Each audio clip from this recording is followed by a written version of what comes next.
Мен сіздерге қызық айтып берейін ба? Менің қазір үлкен балам ауырып қалды кеше аяқ астынан. Ол неден білесіз ба ауырып қалған? Ол психосоматика бойынша балаға внимание жетпей ауырып қалған. Соған көзім жетті.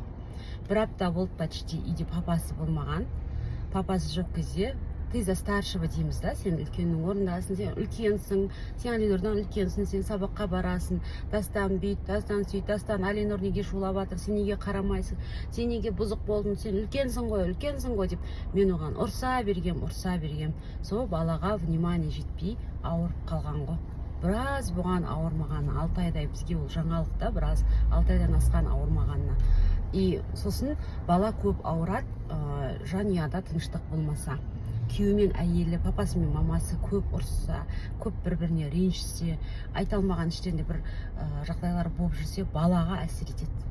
Бала ауырады екен ғой. Соны байқап қараңыздар өздеріңіз. Мысалға мен байқап қарасам, мен балаға көп ұрсып жібердім, ол қатты ауырып қалды. Қазір жатырмын артта, қазір врачқа апара жатырмын. Вот, менің кәдімге көзім жетті. Менің кінәм осы баламның ауырғаны.